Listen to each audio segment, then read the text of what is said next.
She stood there silently, clutching her coat, eyes darting from table to table. Everyone pretended she didn't exist. Waiters passed her by, customers stared with judgment, and even the manager asked her to leave. But just when she was about to give up, he stood up, pulled out a chair, and said, "You can sit with me." What happened next changed both their lives forever. Backhand index pointing. Right before we begin, don't forget to like this video and subscribe to our channel Kindness Stories for more heart-touching stories every day. The snow was falling softly over the quiet streets of Chicago. Inside Dina's diner, warmth and laughter echoed off the walls. It was the kind of place that smelled like pancakes and brewed coffee, where holiday music played in the background and families gathered to escape the cold. But not everyone inside felt warm. At the entrance stood a young woman, no more than 25. Her coat was 2 sizes too big and frayed at the sleeves. Her shoes were soaked, mismatched even. One hand held a crumpled dollar bill, the other clutched the strap of a worn leather bag. Her face was pale, lips trembling from the cold. She didn't speak, only looked. Table to table. Hoping. Waiting. People glanced at her but quickly turned away. A woman whispered to her husband, "Don't make eye contact." A man pulled his child closer. The waitresses passed her like she was invisible. The manager, an older man with tired eyes, finally walked over and said, "Miss, if you're not ordering, I'm going to have to ask you to leave." She opened her mouth but no sound came. She looked down at the dollar in her hand. Just enough for a coffee. Not a meal.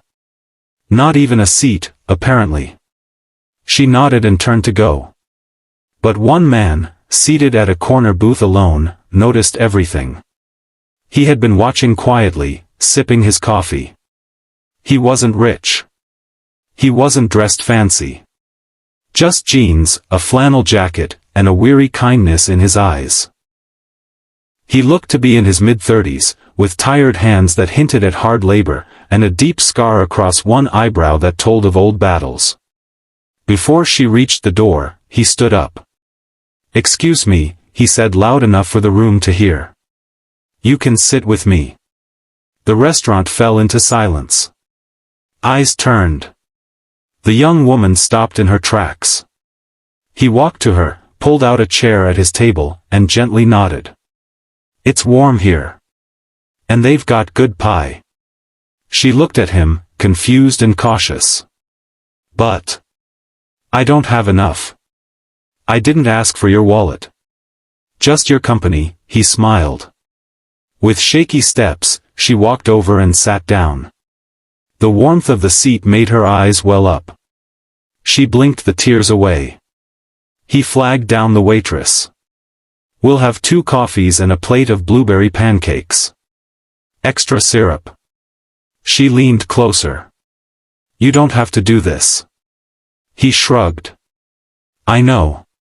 But no one else did." Her name was Emily. She hadn't eaten properly in 2 days. She had lost her job at a flower shop 3 weeks ago, then her apartment a week later. Her parents were gone. She had no one to call. She had come into the diner just to sit, maybe drink something warm. Not expecting kindness. Not expecting anything. His name was Noah. He was a construction worker, a single dad to a 5-year-old girl named Lily. She was with her grandmother that day, giving Noah his first break in months. He didn't have a lot, but he had enough to notice when someone had nothing. As the pancakes arrived, she hesitated to eat. He nodded again.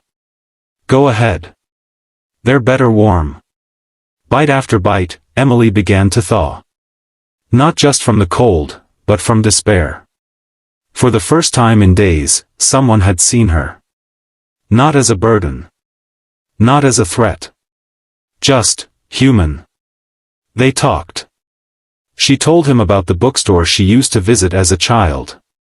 He told her about the nights he'd read fairy tales to his daughter using silly voices. She laughed. He smiled. The diner faded into a blur around them. When they were done, she looked at him and said, "Why did you really let me sit?" He leaned back, eyes thoughtful. "Because a long time ago, someone did the same for me. When I had nothing. And I promised myself, I'd return that favor one day." She didn't know what to say. So she just whispered, "Thank you." And for Noah, that was enough. 2 weeks later, the diner looked the same, but felt different to Noah.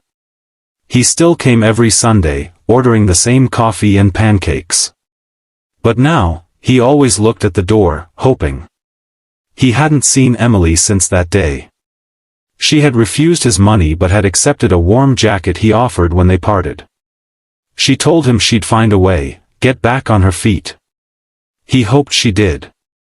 Then, on the third Sunday, as the snow melted into slush outside, she walked in. But this time, her coat fit perfectly. Her shoes weren't mismatched. Her hair was tied back neatly, and her eyes, though still tired, had light in them.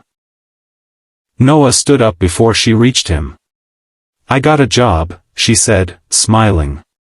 "At that bookstore I told you about. They needed help during the holidays." He grinned. "I knew you would." She sat down across from him. "Anne. I got a room at a shelter nearby. Nothing fancy. But I have a bed. And I'm volunteering there too." The waitress arrived, surprised but smiling as she took their order, 2 coffees and pancakes. "Make it 2 plates this time," Emily added. "It's on me." They talked again. About books, dreams, Lily's obsession with dinosaurs, and how kindness can grow like a tree if planted at the right time. "I've been thinking," Emily said. "About how we met. And how the whole room looked at me like I didn't belong. I wonder what would have happened if you weren't there." He nodded slowly. "You'd have made it. One way or another. But I'm glad I could be part of your story." She reached into her bag and pulled out a small card. "It's not much," she said, sliding it across the table. It was a handwritten thank you note. At the bottom, in small neat letters, it read, "When no one else saw me, you did.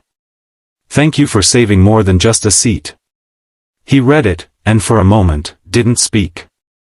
He looked at her, his voice thick. "You deserved more than a chair. You deserved a table." She smiled gently. "Well, I found one.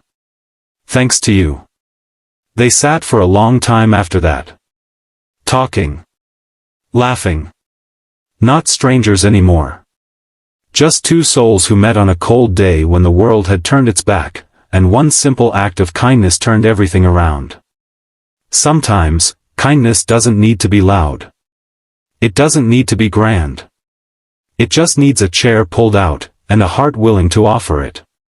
Backhand index pointing right. If this story touched your heart, please like the video and subscribe to Kindness Stories for more inspiring tales like this. You never know who needs that one small act of compassion.